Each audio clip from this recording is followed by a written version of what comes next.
BPL ঘিরে অশনি সংকেত। শুধু প্র্যাকটিস না, পাওনা টাকা না পেলে ম্যাচও বর্জন করবে দুর্বার রাজশাহীর ক্রিকেটাররা। খেলাযোগকে জানিয়েছে দলটার এক ক্রিকেটার। ওই ক্রিকেটারের দাবি, টিম মালিকদের এমন কর্মকাণ্ড প্রভাব ফেলছে ক্রিকেটারদের পারফরমেন্সেও। বিদেশি ক্রিকেটাররাও দলটার এমন আচরণে মহাবিরক্ত। বৃহস্পতিবারের মধ্যে সমাধান না হলে সংবাদ সম্মেলন ডেকে ক্রিকেটাররা চট্টগ্রাম ছেড়ে ঢাকায়ও নাকি ফিরে আসতে পারে। বিস্তারিত নাইয়ান বিন জসিমের রিপোর্টে। বিপিএল এর মাঝপথে এসে ভয়ঙ্কর রকমের একটা অশনি সংকেত, যা কিনা বিপিএল ইতিহাসে আগে কখনোই ঘটেনি। এবার কি তবে সেটাই ঘটতে যাচ্ছে? দুর্বার রাজশাহীর ক্রিকেটাররা অলরেডি তাদের প্র্যাকটিসটা বয়কট করেছে। শঙ্কা জেগেছে, তবে কি প্রথমবারের মতো বিপিএল ইতিহাসে কোনো দল ম্যাচ বয়কট করতে যাচ্ছে, তাও আবার পাওনা ইস্যুতে। একজন ক্রিকেটারের সঙ্গে রাজশাহীর কথা বলার আমরা চেষ্টা করব। নাম পরিচয়টা লুকানো থাকবে, কারণ তিনি আসলে পরিচয়টা আপাতত দিতে চাচ্ছেন না। আর তার যে কষ্টটা, সেই কষ্টটা আমরা এই ফোন আলাপের মাধ্যমে অন্তত দর্শকদের বা বিসিবির কানে পৌঁছে দিতে চাই। চলুন সেই ক্রিকেটারের সঙ্গে একটু কথা বলে নেওয়া যাক। হ্যালো, হয়তোবা এখন মাঠে থাকার কথা ছিল, প্র্যাকটিস বয়কট করে হয়তোবা আপনারা হোটেল রুমে সময় কাটাচ্ছেন। মানে অবস্থাটা আসলে কেমন এখন টিমের? বেসিক্যালি অবস্থা হচ্ছে যে তারা আমাদেরকে কথা দিয়েছিল যে 3 তারিখের মধ্যে পেমেন্ট দিবে। তো আমরা যখন প্রথম খেলা শুরু করি তখন থেকে আমরা আশ্বাস পাই যে হ্যাঁ 3 তারিখে পাবো। তারপরে তারা কথা চেঞ্জ করে 7 তারিখে নিয়ে গেল। আমরা তখন কিছু বলিনি। তারপরে যখন আমাদেরকে আমাদের ওনার দপ্তরে নিয়ে বসে বললো যে আমরা 13 তারিখে বা 12 তারিখে আপনাদের ফাইনাল পেমেন্টটা দিয়ে দিব, যে 50% আমাদের দেওয়ার কথা ছিল সেটা দিব। তো আমরা ঠিক আছে, ওই দিন পর্যন্ত ঠিক ছিলাম। বাট গতকালকে আবার তারা আমাদের কাছ থেকে ডেট চেঞ্জ করছে এবং জিনিসটা আমাদের পছন্দ হয় নাই। তার কারণ হচ্ছে আমরা কিন্তু এখনো দিয়েও পাইনি। আচ্ছা, এই জায়গাটায় তো আপনাদের দলে যারা বিদেশি ক্রিকেটার আছেন তারাও নিশ্চয়ই অনেক বেশি অনিশ্চয়তায় আছেন। আমার কাছে মনে হয় যে আমরা দেশে যারা আসি তারা বুঝি যে আমাদের দেশের কিছু কিছু মানুষ আছে যারা মানে কিছু কিছু টিম থাকতে পারে এমন। কারণ বিদেশিরা কিন্তু আমাদের দেশটা অনুযায়ী ছিলেন, তারা কিন্তু আমাদের বাংলাদেশে এটা কিন্তু বাংলাদেশের জন্য একটা ব্যাড ইম্প্যাক্ট পড়ে যে আমাদের টিম তারা বিদেশ থেকে আসতে খেলতে এখন একটা পেমেন্ট পায় নাই, পেমেন্টটা 2000 দিয়ে পায় নাই। তো এগুলো তাদের কাছে খুব খারাপ লাগতেছে এবং আমার কাছে কেন জানি মনে হচ্ছে তারা দিন শেষে আমাকে একজন বললো যে অন্য দেশে লিগ খেলতে গেলে এমন হয় না, বাংলাদেশে আসলে এমন হয়। এসে আফসোস করে বলতে যে বাংলাদেশে আসবে না। তো এটা একটা খারাপ আমাদের জন্য। একজন ক্রিকেটারের সঙ্গে আসলে কথা বলছিলাম, নাম পরিচয়টা আসলে দিতে চাচ্ছি না এই মুহূর্তে। দুর্বার রাজশাহীর ক্রিকেটার যারা পেমেন্ট পাচ্ছেন না এবং যে ফ্র্যাঞ্চাইজিটা তারা যেভাবে আসলে 9-6 করছে, তাতে করে তারা অনেক বেশি হতাশ এবং শুধুমাত্র প্র্যাকটিসটা বয়কট না, তারা একটা হুমকি দিয়ে রেখেছেন হয়তোবা ম্যাচেও তারা নামবেন না। যদি তেমনটাই হয়, এবারের বিপিএল, নতুন বাংলাদেশে সেটা কিন্তু বড় একটা ধাক্কা খাবে, সেটা নিঃসন্দেহে বলা যায়। নাইয়ান বিন জসিম, একাত্তর, ঢাকা। আবারও বিতর্কের মুখে বিপিএল ক্রিকেট। গেল আসরগুলোর মতো এবারও নানা ধরনের অসঙ্গতি। সবচেয়ে বড় অভিযোগ, দুর্বার রাজশাহীর ক্রিকেটাররা এখনো কোনো টাকা পাননি। এই একটা ঘটনায় আন্তর্জাতিক মিডিয়ায় ঝড় তোলার জন্য যথেষ্ট। সফল বিপিএল এর প্রতিশ্রুতি দেয়া বিসিবি সভাপতি ফারুক আহমেদের সমালোচনা চলছে। রহমান পেয়ারের রিপোর্ট। বাংলাদেশ প্রিমিয়ার লিগের আরেক নাম যেন বিতর্ক লিগ। বিশ্বের অন্য সব ফ্র্যাঞ্চাইজি ক্রিকেট এগিয়েছে, তবে পিছিয়েছে বিপিএল। আহম মুস্তফা কামাল থেকে নাজমুল হাসান পাপন হয়ে ফারুক আহমেদ। চেয়ার পাল্টায়, তবে পাল্টায় না বিপিএল এর চিত্র। তৎকালীন সভাপতি আহম মুস্তফা কামালের আমলে শুরু হয়েছিল দেশের ক্রিকেটের সবচেয়ে জমকালো আসরের পথ চলা। তখন থেকেই বিতর্ক আর অনিয়ম হাত ধরে চলতে থাকে। নাজমুল হাসান পাপন দীর্ঘদিন ছিলেন বিসিবি সভাপতির দায়িত্বে। তার আমলে বিপিএল ক্রিকেটের অনিয়ম আরও ডালপালা মেলে। নতুন বাংলাদেশে নতুন কিছুর আশা, তারুণ্যের উৎসবে দেশকে মাতাতে বর্তমান সরকার অনেক ভরসা নিয়ে বিসিবি সভাপতি ফারুক আহমেদকে দিয়েছিল দায়িত্ব। তবে ফারুকও বিপিএল আয়োজনের জগা খিচুড়ি পাকালেন। কখনো টিকিট কেলেঙ্কারি, কখনো বা দর্শকদের সাথে নিরাপত্তা কর্মকর্তাদের মারামারি। মুগ্ধ জোন করা হয়নি উদ্বোধনী অনুষ্ঠানে, নানা বিপত্তি। এই আসরেই আবার অনেক দল বিসিবি নির্ধারিত মানি গ্যারান্টিও দিতে পারেনি। তবে সব ঘটনাকে ছাপিয়ে গেছে পারিশ্রমিক না পাওয়ায় দুর্বার রাজশাহীর ক্রিকেটারদের অনুশীলন বাতিলের ঘটনা। বিপিএল এর শুরু থেকেই পারিশ্রমিক ইস্যু রাজশাহীর ক্রিকেটারদের। 1 টাকাও না নিয়ে খেলতে নেমেছেন খেলোয়াড়েরা। মালিক পক্ষ থেকে জানানো হয় দ্রুতই টাকা শোধ করে দেবেন। 14 জানুয়ারি টাকা পরিশোধের শেষ সময় হলেও ক্রিকেটাররা অর্থ পায়নি, তাই তাদের এমন সিদ্ধান্ত। আমরা তোমাদেরকে ক্যাশ দিব, যে চেকে অনেক ভুল আছে, তো ক্যাশের জন্য এখন যদি কালকে আবার চেক দেয় তাহলে এটা যে আগের মতোই হবে আমরা বুঝতে পারছি। তো আমরা কালকে দিনের জন্য দেখতে যাচ্ছি। বিপিএল এর এবারের আসরে ম্যাচ মাঠে গড়ানোর আগে থেকেই আলোচনায় রয়েছে পারিশ্রমিক ইস্যু। এ বিষয়ে বিসিবি সভাপতি জানিয়েছিলেন পারিশ্রমিক সংকট দ্রুতই সমাধান হয়ে যাবে। বিসিবি বিষয়টা দেখভাল করছে বলেও জানান তিনি।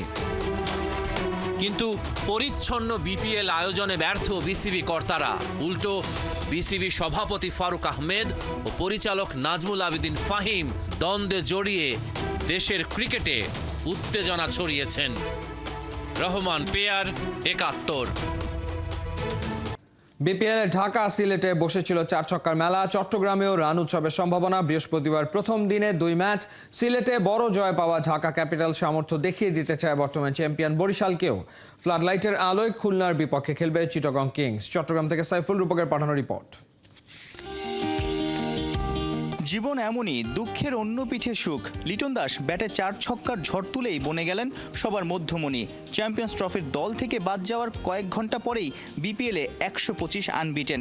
ঢাকার এলকেডির প্রতি বরিশালের শান্ত, রিয়াদ, তামিম ও কোচ বাবুলের ভালোবাসা মুগ্ধ করেছে সবাইকে। চায়ের শহরে সেদিন লিটনের সঙ্গে ওপেনিংয়ে 241 রানের জুটি। আরেক সেঞ্চুরিয়ান তানজিদ তামিমও লিটনের বড় ফ্যান। দাদা যেরকম ব্যাটসম্যান আমরা সবাই জানি, যে আমি নিজেও ওনার একটা বড় ফ্যান, তো অবশ্যই সেদিক থেকে আমারও মন খারাপ যে উনি টিমে নাই। তো আশা করবো যে তাড়াতাড়ি উনি যেভাবে লাস্ট 2টা ম্যাচ খেলছে আপনারা দেখছেন, ওনার কনফিডেন্স লেভেলটাও এখন অনেক হাই।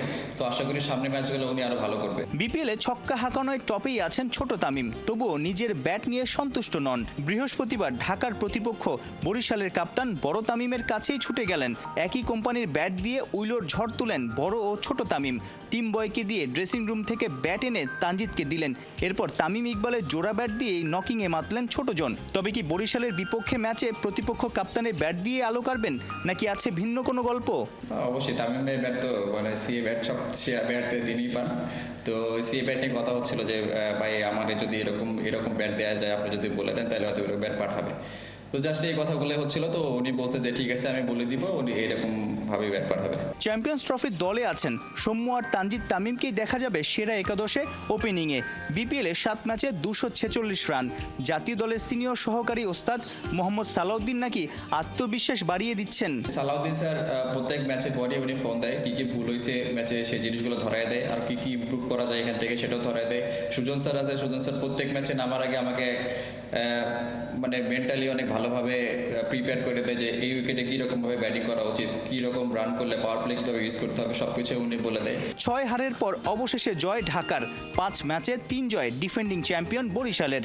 একদিকে তামিম, শান্ত, মুশফিক, রিয়াদ, হৃদয়, অন্যদিকে লিটন, তানজিদ, সাব্বির রহমান। চট্টগ্রামের প্রথম ম্যাচটাতেই জমজমাট লড়াইয়ের আভাস। যদি এইভাবে চিন্তা করি যে বিগ ম্যাচ, তাইলে হয়তো অনেক প্রেশার থাকবে। জাস্ট আমরা ম্যাচ বাই ম্যাচে যদি আমরা চিন্তা করি, তাহলে কালকের দিনটাও আগের মতোই একটা ম্যাচ। তো চেষ্টা করবো যে আমাদের যে মোমেন্টামটা আছে লাস্ট ম্যাচ থেকে, আমরা যে ভালো একটা শুরু করতে পারছি, একটা ফার্স্ট উইন হয়েছে, একটা বড় জয় আসছে আমাদের, তো সেম মোমেন্টামটা যদি আমরা কালকে ইউটিলাইজ করতে পারি তাহলে ভালো কিছুই আশা করা যায়। সাইফুল রূপক, ৭১, চট্টগ্রাম। টি-20 বিশ্বকাপের প্রস্তুতি ম্যাচে ইংল্যান্ডকে সুপার ওভারে হারিয়েছে বাংলাদেশ অনূর্ধ্ব-19 নারী ক্রিকেট দল। আন্তর্জাতিক ক্রিকেটে বাংলাদেশ নারী জাতীয় দল এবং বয়সভিত্তিক দলের জন্য ইংল্যান্ডের মেয়েদের সাথে এটা প্রথম জিত। টসে জিতে ব্যাট করতে নামা ইংল্যান্ড 20 ওভারে 9 উইকেট হারিয়ে তোলে 113 রান। এই রান তাড়া করতে নেমে জয়ের জন্য শেষ বলে বাংলাদেশের 1 রান দরকার ছিল, হাতে উইকেটও ছিল একটা। তবে শেষ বলে রান আউট হয়ে যান নিশিতা আক্তার। ম্যাচ যায় সুপার ওভারে। পরে সুপার ওভারে বাংলাদেশ জিতেছে 2 রানে। মালয়েশিয়াতে 16 দলের টি-20 বিশ্বকাপ শুরু শনিবার থেকে। ডি গ্রুপে বাংলাদেশের প্রতিপক্ষ অস্ট্রেলিয়া, স্কটল্যান্ড ও নেপাল। মাঠে গড়িয়েছে জিয়া ক্রিকেট টুর্নামেন্টের চূড়ান্ত পর্ব। মিরপুরের সিটি ক্লাব মাঠে উদ্বোধনী ম্যাচে ফরিদপুর বিভাগের মুখোমুখি হয় বরিশাল বিভাগ। 19 জানুয়ারি ফাইনালের মধ্য দিয়ে শেষ হবে আসর। ভবিষ্যৎ ক্রিকেটার তৈরির মঞ্চ হিসেবে এই টুর্নামেন্টকে গড়ে তুলতে চান আয়োজকরা। প্রতিযোগিতা পৌঁছাবে থানা ও উপজেলা পর্যায়ে। নারী ক্রিকেটারদের নিয়েও আছে পরিকল্পনা। আসর শুরুর আগে এসব পরিকল্পনার কথা জানান আয়োজনের উপদেষ্টা ও সাবেক ফুটবলার আমিনুল হক। খেলা হবে দুটি ভেন্যু, সিটি ক্লাব মাঠ ও পুবেরগাঁও ক্রীড়া শিক্ষা প্রতিষ্ঠানে। 19 জানুয়ারি মিরপুর ক্রিকেট স্টেডিয়ামে হবে দিবারাত্রির ফাইনাল।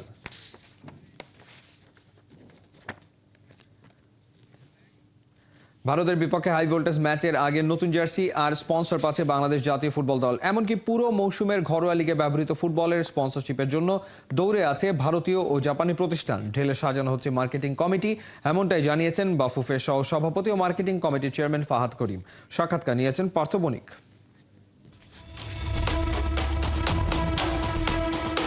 বাফুতে টাকা নাই, দ্যাট ইজ ট্রু। যখন বলে ফুটবল টাকার জন্য এগুতে পারছে না, দ্যাট ইজ 100% ট্রু। বুকের এই জায়গাটা যে লোগোটা থাকে একটা জার্সি, সেই লোগোটা আমাদের দেশে গত 50 ইয়ার্স আমরা দেখিনি।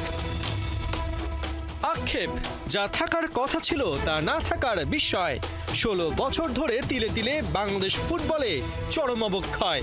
বাফুফের এই কর্তা তো বটেই, ইউরোপিয়ান ফুটবলের জৌলুস আর চাকচিক্যে অভ্যস্ত বর্তমান প্রজন্মের কাছেও এদেশের ফুটবল যেন মান্ধাতার যুগে পড়ে থাকা এক প্রত্নতাত্ত্বিক বস্তু, যেখানে না আছে মাঠের পারফরমেন্স, না আছে গ্ল্যামার।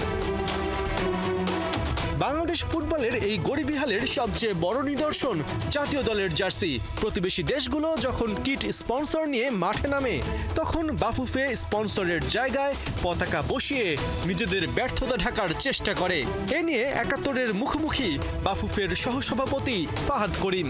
বরাবরই আমাদের একটা আক্ষেপ আছে যে আমাদের ন্যাশনাল টিমের কোনো ধরনের কিট স্পন্সর নেই। এই জায়গাটি তো আপনার উপর বর্তাচ্ছে, কিভাবে এটা সমাধান করা যায়?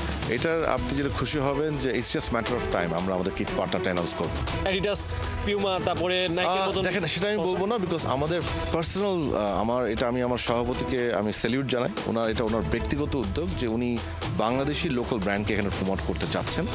তার কারণ হচ্ছে আপনি জানেন বিশ্বের অনেক দেশের জাতীয় দলের জার্সি, অনেক দেশের ফ্যানদের জার্সি, অনেক ক্লাবের জার্সি কিন্তু আমাদের বাংলাদেশে উৎপাদিত হয়, ম্যানুফ্যাকচার হয়। সো আমরা ওই পার্সপেক্টিভ থেকে একটি বাংলাদেশি ম্যানুফ্যাকচারের সাথে খুব কাছাকাছি পৌঁছে গিয়েছি। তারা ইনফ্যাক্ট তাদের সেট অফ স্যাম্পলস দিয়েছে। আমরা আশা করি within next 7 to 10 days, maximum 2 weeks এর ভিতরে we will be the kit sponsor. আমরা এটাকে অফিসিয়াল মার্চেন্ডাইজিং করব। আমরা চেষ্টা করব অনেকগুলো অনলাইন প্ল্যাটফর্ম বলেন, ইন স্টোর বলেন, সেটাকে মার্কেটিং করার জন্য। জার্সি লঞ্চিংয়ে কি হামজা চৌধুরী থাকবেন? That is too early to say. এবং আমি সত্যি কথা, এটা আমার জন্য আশা করাটা ডিফিকাল্ট হবে, বিকজ আমাদের জাস্ট আগে লঞ্চ করে ফেলতে হবে। বাট ডেফিনেটলি ওই লঞ্চিংয়ের ক্ষেত্রেও আমি আপনাকে বলি, কিট লঞ্চ যেটা হবে সেখানে অনেক ব্যতিক্রম, অনেক বৈচিত্র্য দেখবেন আপনারা ইনশাআল্লাহ। শুধু কিট নয়, ঘরোয়া লিগে ব্যবহৃত ফুটবলেও স্পন্সর আনছে বাফুফে।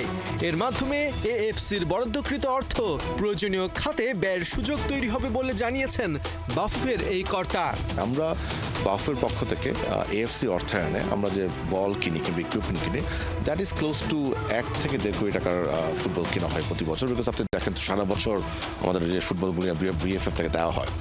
সো একটি পার্টনারশিপ করার জন্য আমি এখন একটি ভারতীয় এবং একটি জাপানিজ কোম্পানির সাথে কথা বলছি, যে তাদের মাধ্যমে আমি এই যে আমার টোটাল যে রিকোয়ারমেন্ট আছে সেটার একটি পোর্শন আমি কমপ্লিমেন্টারি আনবো, সেটার জন্য আমরা কোনো টাকা দিব না। আর একই সাথে ওই একটি কোম্পানির একটি ব্র্যান্ডের বিভিন্ন মডেলের ফুটবল দিয়ে আমরা বাফুফের সারা বছরের কার্যক্রম চালাবো। গেল 1.5 যুগে বাফুফের বিভিন্ন স্ট্যান্ডিং কমিটি অযোগ্য লোকদের আখড়া ছিল বলে নানা সময় অভিযোগ উঠেছে। অবশেষে সে জায়গায় আসছে পরিবর্তন। নিজেই মার্কেটিং কমিটির দায়িত্ব নেয়া বাফুফের সহসভাপতি ফাহাদ করিম নিশ্চিত করেছেন তার কমিটিতে অগ্রাধিকার পাবে পেশাদার ব্যক্তিরা। আমরা স্পোর্টস মার্কেটিংয়ের সাথে রিলেটেড লোকজন আনার চেষ্টা করেছি, অন্যান্য স্পোর্টসের সাথে আছে, শুধু ফুটবল নয়, তাদেরকে আনার চেষ্টা করেছি। আমি চেষ্টা করেছি যারা কিছু এন্টারপ্রেনিউর যারা ব্যক্তিগতভাবে ফুটবলকে খুব ভালোবাসে, একদম পার্সোনাল লেভেলে। আমরা চেষ্টা করেছি যারা ডিজিটাল প্ল্যাটফর্ম কিংবা সোশ্যাল মিডিয়াতে অ্যাক্টিভ আছে স্পোর্টস নিয়ে, ফুটবল নিয়ে।